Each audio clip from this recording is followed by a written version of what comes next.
আসসালামু আলাইকুম রহমতুল্লাহি ওয়াবারাকাতু। ফারুকিস অ্যাগ্রো লিমিটেড থেকে আজকে অত্যন্ত গুরুত্বপূর্ণ একটি বিষয় নিয়ে আপনাদের সামনে হাজির হয়েছি। তো আজকের বিষয়ে আমি যে বিষয়টি আপনাদের সামনে শেয়ার করব সেটা হচ্ছে, আপনারা যারা মুরগি লালন পালন করেন তাদের ক্ষেত্রে প্রাথমিক পর্যায়ে আপনার মুরগি যখন বাচ্চা নিয়ে বের হবে তখন আপনার এই মুরগিগুলোকে কী ধরনের পরিচর্যা এবং কিভাবে তাদেরকে মেনটেন করবেন, কিভাবে তাদেরকে রাখবেন। যদি এই প্রাথমিক পর্যায়ের বিষয়গুলো যদি মাথায় না রাখেন এবং প্রাথমিকভাবে যদি মুরগির বাচ্চাগুলোকে আপনি এভাবে মুক্ত পরিবেশে ছেড়ে দেন, তাহলে দেখা যায় বাচ্চার মা দেখা যায় এদিক সেদিক খাবারের জন্য তালাশ করবে, তো দৌড়াদৌড়ি করবে, বাচ্চা ওই দিক সেদিক দৌড়াদৌড়ি করবে। মার কিন্তু প্রপার যে ওমটা দেওয়ার প্রয়োজন সেটা কিন্তু বাচ্চা পাবে না। তো সে ওমটা, মার যেই প্রাথমিক যে ওমটার প্রয়োজন, ওই ওমটা যদি বাচ্চা না পায় তখনই দেখা যায় বাচ্চার পাখা ঝুলে যায়, বাচ্চার ঠান্ডা লেগে যায়, এক পর্যায়ে বাচ্চা ধুকতে ধুকতে মারা যায়।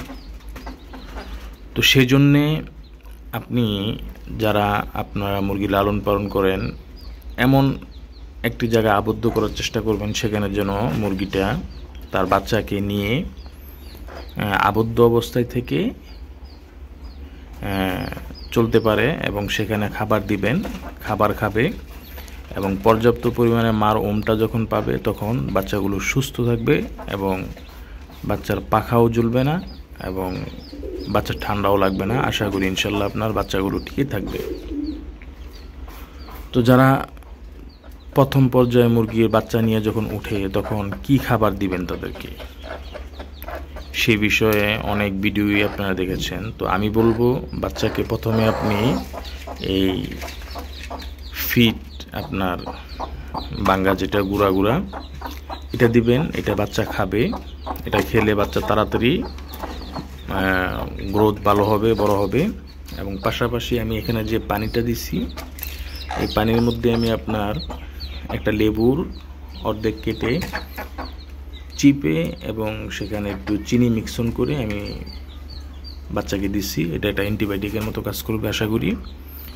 তো আলহামদুলিল্লাহ এটা সকালে দিচ্ছি, ভালোই খেয়েছে, বাচ্চারা খেয়েছে, মা খেয়েছে। এখন বাচ্চা, আমার এই মুরগিটাকে দিয়ে আমি আপনার 13টা ডিম দিছিলাম, আলহামদুলিল্লাহ 13টা ডিম নিয়ে এসে পরিপূর্ণ 13টা বাচ্চাই আমার এসেছে আলহামদুলিল্লাহ। তো আমি এখানে এমন সিস্টেম রেখেছি, এখানে এই যে এখানে যদি ওরা মলত্যাগ করে, মলটা এই যে নিচে পড়ে যাবে, তো নিচে আবার এখান থেকে আমি পানি মেরে দিলে বা আপনার এই সালার বস্তা এগুলো যদি আমি বিছাই, তো এইখানে আবার মলটা পড়বে, এটা আমি আবার ধুয়ে ফেলবো। তো এমনভাবেও আপনি একটা খাঁচা তৈরি করে নিতে পারেন। আমার খাঁচাটা দেখুন, এভাবে 2 তলা বিশিষ্ট। তো এখানে আমি 1 তলার মধ্যে আমার এই মুরগিটাকে রেখেছি। আমি কমসে কম এখানে আপনার এই 20 থেকে 25 দিন রাখবো আশা করেছি। 20 থেকে 25 দিন রাখার পরে এখান থেকে আমি এদেরকে বের করব। এর আগে আমি বের করব না। 20 থেকে 25 দিনে আশা করি ইনশাল্লাহ এগুলো বাচ্চাগুলোর ভালো একটা গ্রোথ আসবে। তখন তাদেরকে ছেড়ে দিলে বাইরের খাবারও তারা কিছু করে খাবে এবং তখন আর পাখা ঝুলে যাওয়ার এবং ঠান্ডা লাগার সম্ভাবনাটা একটু কমই থাকবে। তো সে পর্যন্ত আমি এইভাবেই তাদেরকে আবদ্ধ রাখবো। আশা করি যারা মুরগি লালন পালন করেন তারা এমনভাবে প্রাথমিক যেই অবস্থাটা, সেই অবস্থাটায় আপনারা এইভাবে রাখার চেষ্টা করবেন, তাহলে আপনার মুরগিগুলো নষ্ট হবে না, মুরগির বাচ্চাগুলো ঠিক থাকবে। তো সকলে সুস্থ থাকুন, ভালো থাকুন, এই প্রত্যাশা নিয়ে আজকের মতো বিদায় নিচ্ছি। দেখা হবে সামনে অন্য কোনো প্রতিবেদন নিয়ে। তো সকলের কাছে আমার অনুরোধ থাকবে, দাবি থাকবে, যারা আমার চ্যানেলটিকে দেখেন অবশ্যই আমার চ্যানেলটিকে সাবস্ক্রাইব করে রাখবেন এবং আমার চ্যানেলটির ভিডিও যদি আপনার কাছে ভালো লাগে অবশ্যই শেয়ার করবেন, লাইক করবেন। আর আপনাদের কোনো কিছু জানার প্রয়োজন হলে অবশ্যই কমেন্ট করবেন, ইনশাল্লাহ আমি সেই কমেন্ট অনুযায়ী আপনাদেরকে পরামর্শ দেওয়ার চেষ্টা করব। তো সকলে সুস্থ থাকুন, ভালো থাকুন, এই প্রত্যাশা নিয়ে আজকের মতো বিদায় নিচ্ছি। আসসালামু আলাইকুম রহমতুল্লাহি ওয়া বারাকাতুহু।